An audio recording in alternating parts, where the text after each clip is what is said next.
Titanic का नाम लेते ही जेम्स कैमरन की मशहूर फिल्म की तस्वीरें जहन में आती हैं, है ना? एक शानदार लव स्टोरी।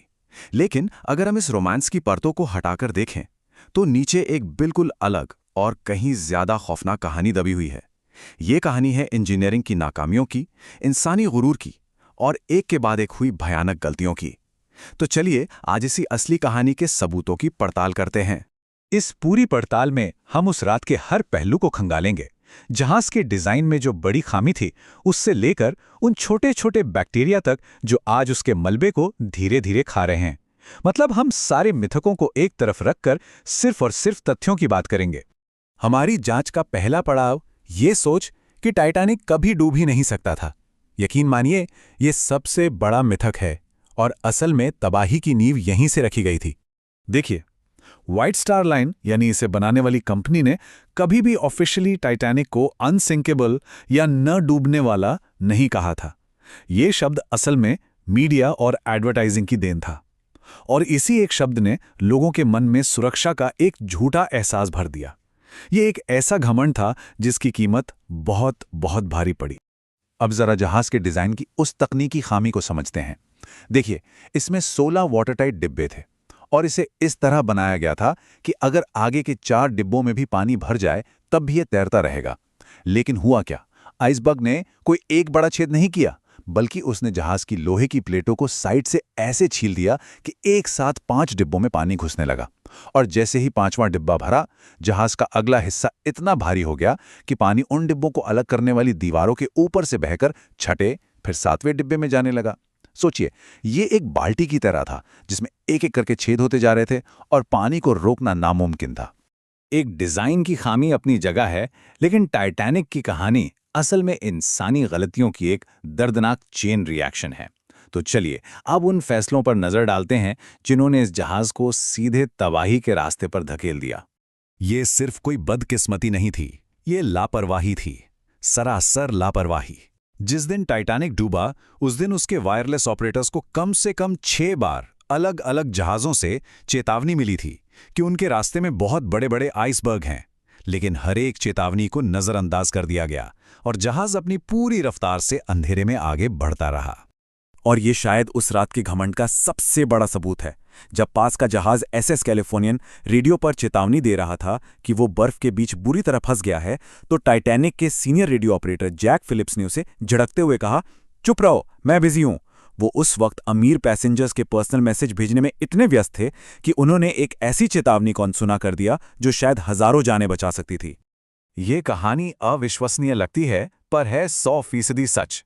जहाज के निगरानी टावर में जो लोग निगरानी कर रहे थे, उनके पास दूरबीन यानी बाइनोकुलर्स ही नहीं थीं। क्यों? क्योंकि जिस लॉकर में वो रखी थीं, उसकी चाबी एक ऐसे ऑफिसर के पास थी जिसे बिल्कुल आखिरी मिनट में जहाज से ट्रांसफर कर दिया गया था, और वो ऑफिसर चाबी अपने साथ ही ले गया। सोचिए, बस एक छोटी सी चाबी, और शायद इतिहास ही कुछ और होता। अब हम टक्कर के बाद के उस खौफनाक मंजर पर आते हैं, जब ये साफ हो चुका था कि जहाज डूब रहा है। यहाँ कानूनों की कमियों और इंसानी घबराहट ने मिलके इस तबाही को और भी ज्यादा भयानक बना दिया। ये उस समय की सबसे बड़ी और दुखद विडंबनाओं में से एक है। टाइटैनिक उस समय के समुद्री कानूनों का पूरी तरह से पालन कर रहा था, बल्कि उसके पास कानून की जरूरत से ज्यादा लाइफ बोट थीं। लेकिन दिक्कत ये थी कि कानून ये कहता था कि लाइफ बोट्स जहाज के वजन के हिसाब से होनी चाहिए, ना कि उस पर सवार लोगों की संख्या के हिसाब से। ये आंकड़े उस रात की असली कड़वी सच्चाई बताते हैं। जहाज पर 2224 लोग सवार थे और लाइफ बोट्स में जगह थी सिर्फ 1178 लोगों के लिए। इसका सीधा मतलब यह था कि जहाज के डूबना शुरू होने से पहले ही 1000 से ज्यादा लोगों की मौत पक्की थी। उनके बचने का कोई रास्ता था ही नहीं। और जो थोड़ी बहुत लाइफ बोट्स थीं भी, उनका भी ठीक से इस्तेमाल नहीं किया गया। घबराहट, कंफ्यूजन और ट्रेनिंग की कमी की वजह से जो पहली लाइफ बोट पानी में उतारी गई, वो लगभग आधी खाली थी। सोचिए, 65 लोगों की क्षमता वाली नाव में सिर्फ 28 लोग बिठाए गए, जबकि डेक पर सैकड़ों लोग अपनी बारी का इंतजार कर रहे थे। टाइटैनिक की कहानी 1912 में खत्म नहीं हुई, बल्कि ये समुद्र की गहराइयों में आज भी जारी है। तो चलिए अब हम जहाज के मलबे की कहानी और उसके आखिरी अंजाम पर एक नजर डालते हैं। पूरे 73 सालों तक एक्सपर्ट्स और बचे हुए लोगों में इस बात पर बहस चलती रही कि जहाज आखिर डूबा कैसे। फिर 1985 में जब रॉबर्ट बैलट की टीम ने इसका मलबा खोज निकाला तो एक बहुत बड़ा राज खुला। जहाज का पिछला हिस्सा डूबने से ठीक पहले हवा में उठा और फिर जबरदस्त दबाव के कारण बीच से 2 टुकड़ों में टूट गया। इस खोज ने दुनिया को जहाज के आखिरी पलों की एकदम सही तस्वीर दिखाई। ये समय रेखा हमें एक बहुत बड़ी तस्वीर दिखाती है।